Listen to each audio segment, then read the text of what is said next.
Okay, so we're going to talk a little about gesture sketches and how my birds are making a lot of noise.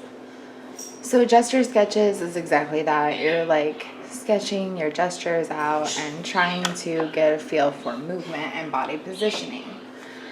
Well, I would normally say that anybody should work from a ref. Some of us, like me, you can't work from refs. So what I would suggest is ultimately to go to a page like Quick Poses, or set yourself up a stock photo slideshow with 60-second like changeovers, but make sure that whenever you use a ref that you credit your ref source, because even refs and photos, I guess, are sort of an art form. So talking about some materials that you might use, realistically you can use any materials. I like to use, these are Pilot Eno mechanical pencils. They're 0.7 millimeter colored erasable mechanical pencil head.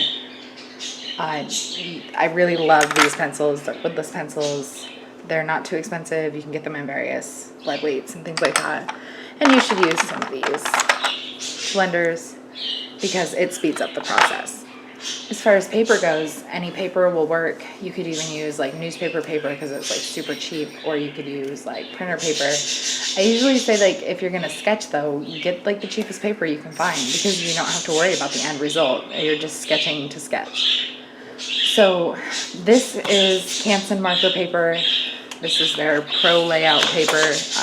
Completely useless for markers, so I use it for sketching. And as a semi-transparent sort of paper, it's not too bad if you sketch on one paper and then you want to transfer it to another piece of paper, like trace through it. Sometimes you don't even need a light box. But when you actually go to use it for markers, you'll find that it's pretty useless because this is a Copic marker.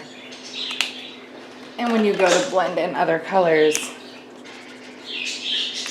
it really just is complete crap paper. I don't know how well you can see that, but those white marks is where the ink is actually being rubbed off the paper. So I don't actually recommend using Canson marker paper for much of anything except for sketches and when you need tracing paper.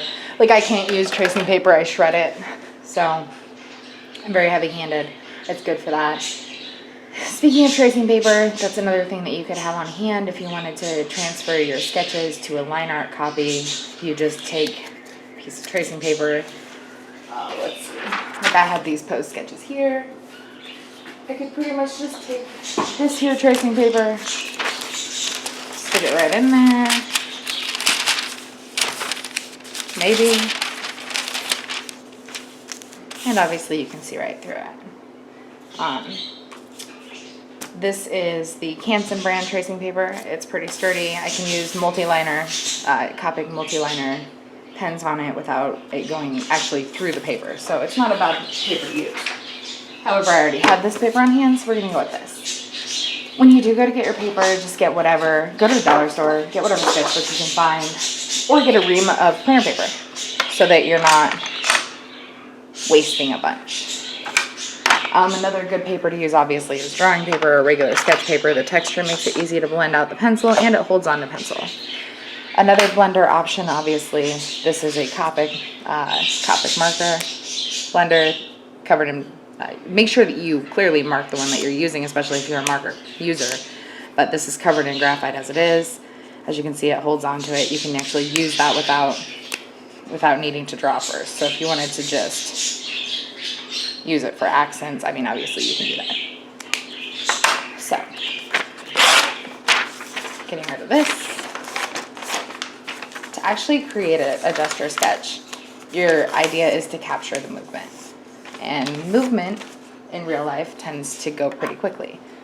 So you want to develop a style, once again touching on why I say no more than 60 seconds each, you want to develop something of a style for this that will allow you to be quick and not stop moving. So what I usually do is I make one line, and this will serve as usually as my left side of my body. Some people will go through and put the head.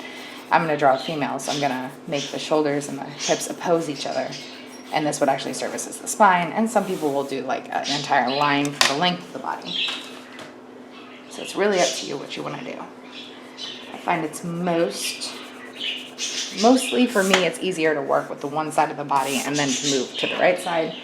But I'm going to show you a method that's pretty easy to do no matter which side of the body you prefer. I'm going to use this plain old Bic mechanical pencil because I don't want to bust out a graphite pen and be confusing or use any colors that might not show up well.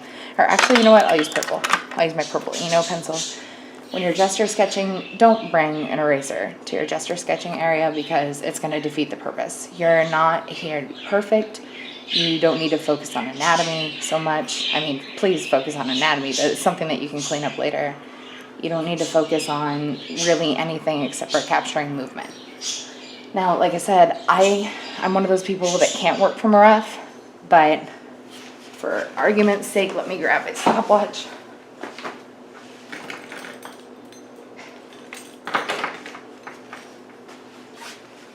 These days I work a little bit faster than I used to. So what we'll do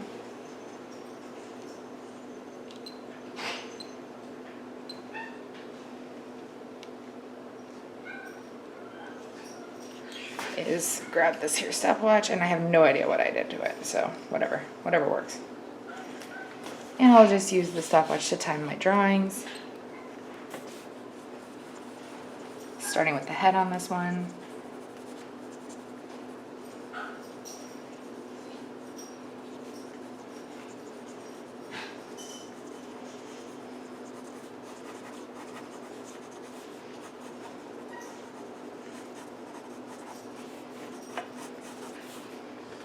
She obviously has giant boobs. You have to excuse my poor anatomy. I did not warm up today at all. So this would be like my 30-second gesture sketch. 33, 31. You want to try to start working at like a 60-second timing kind of format. Another fun thing to do when you're gesture sketching is to use this paper.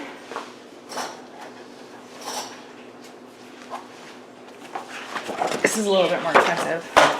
This is a fun one to use because it allows you to, I know a lot of people do figure drawings. They also do their quick pose sort of gesture drawings, and then they do like their anatomy practice. So I only use like one color paper for each, which is probably not something that a lot of people would agree with, but I do. So if I wanted to do a bunch of gesture drawings, I'm going to turn it this way first off. And once again, like I said, don't worry about your anatomy. Don't worry about much of anything except for don't stop moving because you're trying to capture movement.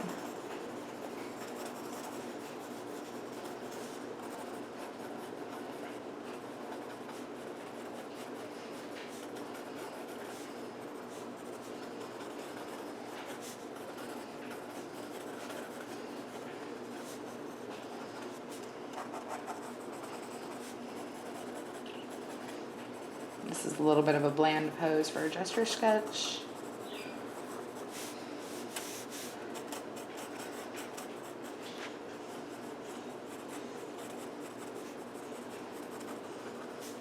Women tend to be a little more posy than men, so if you're drawing a gesture sketch of women and it comes out looking posy, don't worry too much about it because you can always jazz it up later if you decide to use it.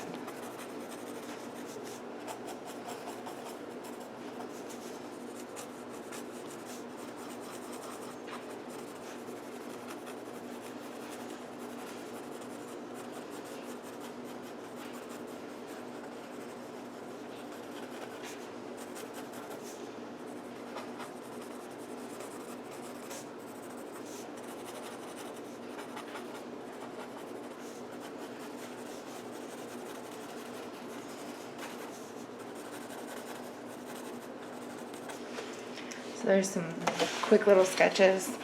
And then when you first start out, and the reason I didn't do this before is because when you first start out, it might be a little bit pressure when you're timing yourself to try to jazz up your anatomy while you're doing things. But when you first start out, go ahead and just sketch like that. And then come back in with your blender pencil.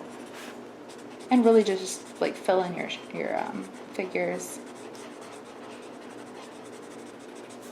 Because this will ultimately be something that if you decide to use this pose in a finished piece, it's going to be hard to look at, right? You could also take like even like a pen. That's what I was gonna say. You could even take like a normal pen and say, oh well, this head is all funny shaped. You could go ahead and sketch in all your normal body shapes. When I draw the head and neck, I tend to anchor it with the clavicle, which is the collarbone.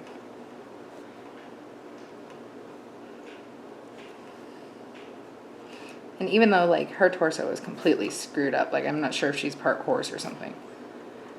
Her torso is completely screwed up, you can still tighten that up and just use your sketch there as like a guide for how you wanted to position the body.